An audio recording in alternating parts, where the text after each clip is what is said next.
We have officially made it to the final episode of this 4-part reset series. I hope it has been helpful. I hope it's been encouraging and empowering. And I hope you have been able to start your journey with all the grace and love that you need. Now that you have reset, you have restarted, and you have rebuilt momentum, how do you make sure it's not just another short-term win? Well, we're going to talk about that in today's episode. We are going to dive into key long-term success, making your reset a lifestyle. So if you're tired of stopping and starting and stopping and starting and stopping and starting, this episode is for you. For real, for real. So let's take a quick look at what we've covered this month. I will not tell you everything because I know you want to go back and watch the first 3 videos, and I don't want to ruin the surprise. Okay, so I'm gonna give you a brief overcap. And a brief recap. So in the first video, we talked about the hidden reasons why we fall off track. In the second week, we focused on practical steps to restart. And then in week 3, we talked about momentum and just getting the ball rolling so we can keep going, okay? And so now you got the tools, you got the sauce, you have what you need to reset and stay consistent. The next step is making this your new normal. Oh, what fun it's going to be. And today we're talking about sustainability, how to make sure your progress sticks. So now that you have the tools to reset and stay consistent, the next step is making this your new normal. And today we're going to be talking about sustainability, how to make sure your progress you've made actually sticks for the long run. Okay, we don't want this to be a short-term thing. Research states that people usually fall off track within the first week of setting a goal. So basically, we barely make it to a month. But that won't be our story because today we're going to use the sustainability formula, the 3 R's for long-term success. Okay, so the first thing that you do when it comes to sustainability, the first thing we need to be intentional about when it comes to sustainability is refining our systems. Success is not about willpower, it's about systems. The habits that stick are the ones that fit into our lifestyle.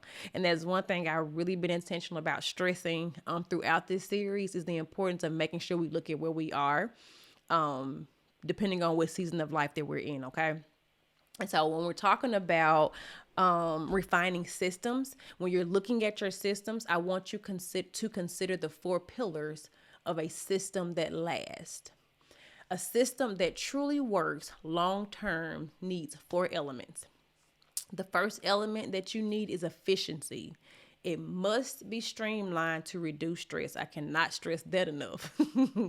The problem is a lot of us struggle with sustainability because our systems are complicated, they are time consuming, and they are energy draining. So, for example, my reality, I have quite a few things that I'm juggling. I am running a podcast. I am creating content. I'm coaching clients. I'm a therapist. I'm a mom. I'm a wife. I have limited time. I have so many different responsibilities. I need structure. And I need simple routines for self-care, for content creation, for managing things around the home. And so, for example, the way I increase efficiency, and right now I'm in a space where I'm still experimenting because my daughter will be 6 months soon. And because I know as she grows, her needs will change. So right now I'm experimenting. But one thing that's effective for me to be efficient is batch work or blocking out time to do certain things when it comes to my note. Like I have a specific day where I do notes. I have a specific day where I do, again, batch work and I record. I have theme days for content. And so, that is one way to help me have efficiency when I'm looking at my systems. The second element that's important when it comes to systems is alignment. It has to match your values, your goals, and your lifestyle. The problem when it comes to system failures and sustainability is that oftentimes we're not in alignment with our energy levels, our values, or our long-term vision. So again, just using me as an example, And this could be somebody else as well, or whatever yours is. Again, I'm just seeing, telling you or showing you where I am and how I'm using this system, how I'm working the things that I'm sharing with you.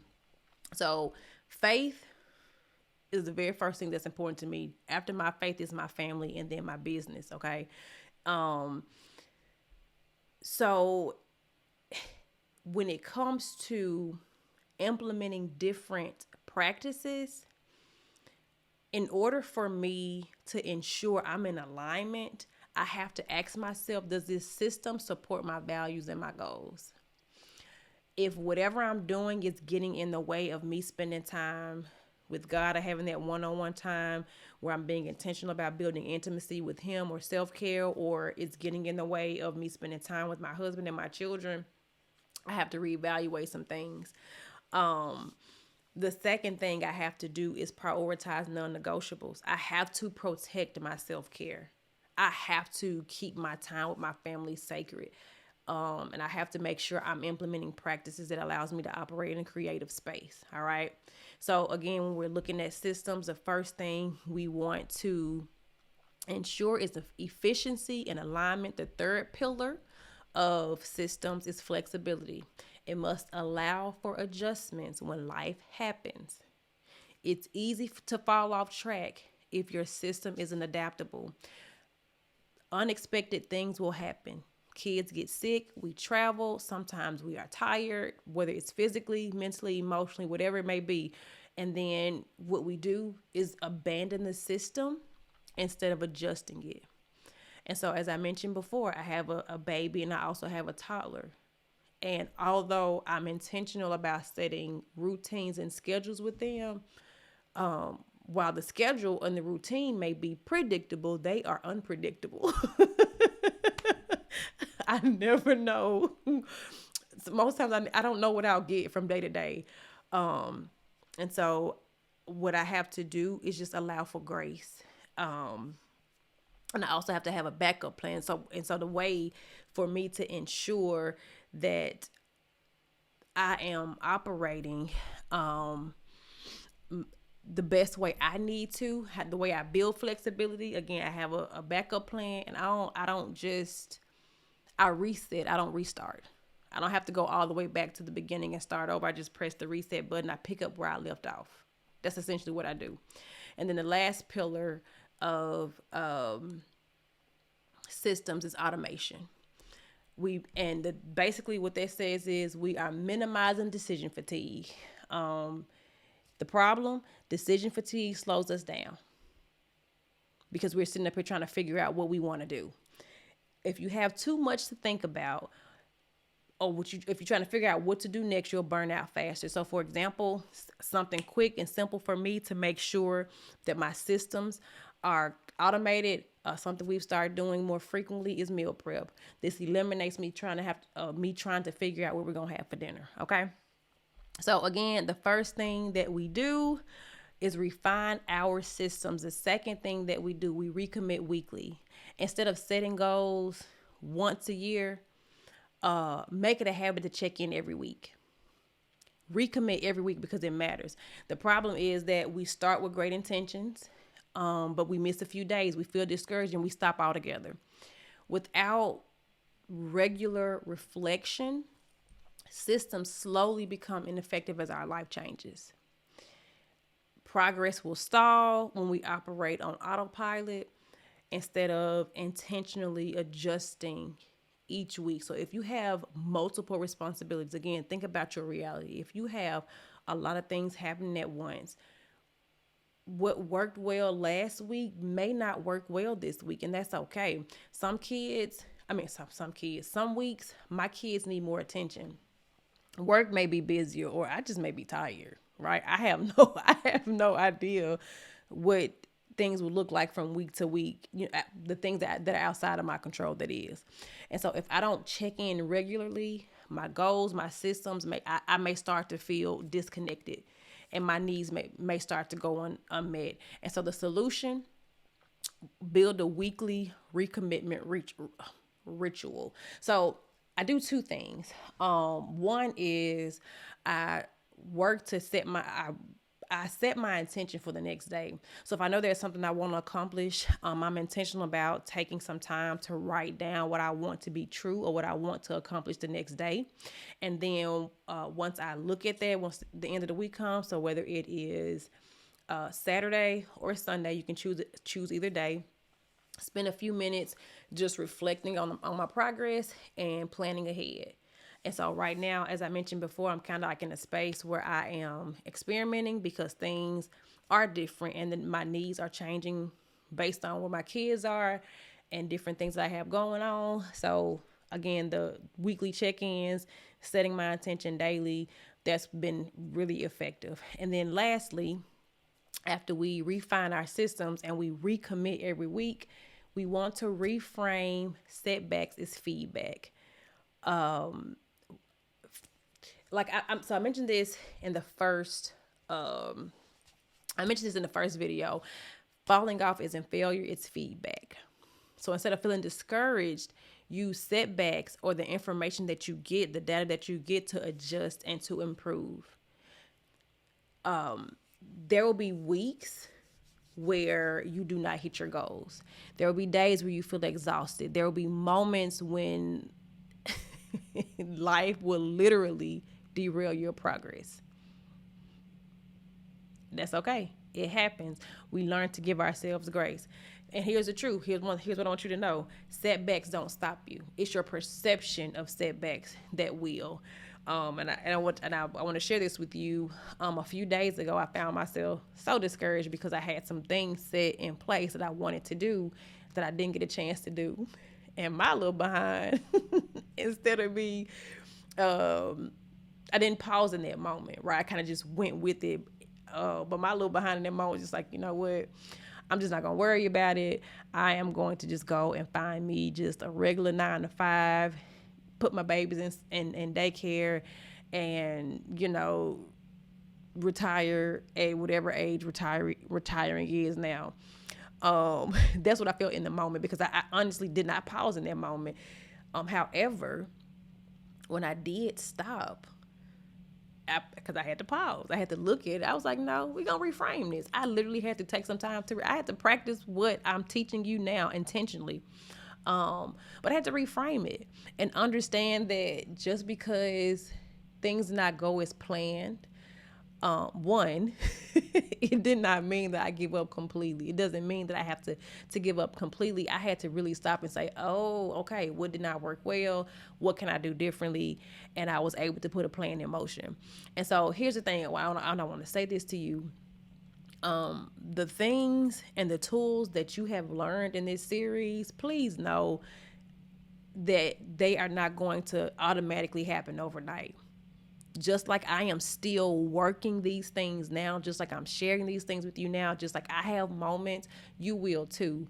But this is why we have accountability. This is why we have people to support us. This is why we pause. This is why we take time to be intentional about recommitting, because we need to see what's working and what's not. This is why we are intentional about addressing our emotions and even learning what they're teaching us when we find ourselves struggling.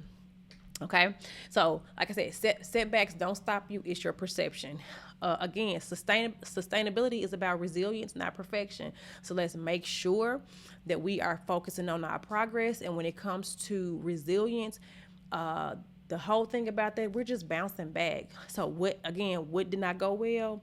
What do we need to change? And how can we improve moving forward? And then lastly, you do not have to start over. You just need to adjust. As I mentioned before, I'm learning and I'm experimenting because of where I am in this season of my life. So whatever season you're in, look at where you are, learn what you need to learn, experiment by just trying different things, and whatever works, use that momentum to keep you going. All right. So this is why reframing setbacks is an essential part of this formula. And this is 3 ways that we are three ways you can be intentional about reframing. 1, recognize the narrative or the story that you are telling yourself. What are you saying to yourself when you fall off? What are you saying to yourself when you have a rough moment? Are you saying I'm about to give up? I know I said it. Once you recognize it, reframe the meaning, change it. Shift from shame to strategy. Shame and should are close relatives. So, and to be honest, shame fuels should. I'm sorry, should fuel shame, right? So if you are telling yourself, I should be here or I should be doing this, you're only fueling shame. So we're shifting from shame to strategy. So what is this narrative we're shifting? What is this data telling you? What's the strategy now that I need to put into place based on where I am? And then lastly, recommit with adjustments. Use those setbacks as data to refine your approach. So if you miss workout for a week, ask yourself, was this a realistic plan? Do I need a different time of day? Whatever it is, pause, reflect, and make one small tweak. So what's one system or habit that you'll refine this week? And drop it in the comments, okay? And here's what I want you to know. Again, I'm going to keep telling you this. You are not alone. I used to struggle with staying consistent. It was rough for you, girl. I would start and I would go all in, and then I would stop. Literally, I was on that little stopping and starting, stopping and I was double dutching, okay? And I'm not even that good at double dutch. But the things that I'm sharing with you guys, this sustainability framework, all of it is like a game changer for me. And now that I have simple systems in place, I'm able to adjust without guilt. Even when I have moments, I'm able to go back and use all of these tools, all of these strategies to help me to get back on track. And now my reset isn't just a phase, it's a lifestyle. And it feels good, okay? So actionable steps, because that's one thing we're going to always have. We're going to have some homework, okay? We got to practice what we are preaching. What is it? Practice makes permanence. That's what it is. We ain't striving for perfection. We striving for permanence. It's supposed to be a lifestyle, okay? So again, action steps for this week. Choose one system you want to refine. Make it simple and sustainable. Set a weekly time to check in and recommit and adjust as needed. And reframe any setbacks as feedback. Tweak as needed. Tweak as needed, okay? I challenge you again to just refine those systems, whether it's your morning routine, your fitness habits, mindset work, whatever it may be, and share your progress, okay? And before we wrap up, before we head out, I want to invite you guys to join me for my next series. It's a 3-part series starting in February, relationship roadmap. All I'm going to tell you is this. You don't want to miss it. You don't want to miss it. You're going to appreciate it too. So with that being said, please be sure to subscribe. Make sure you got those notifications turned on so you won't miss an episode. And until next time, please be sure to take care of you, because you too deserve the love that you are pouring out, okay? Peace.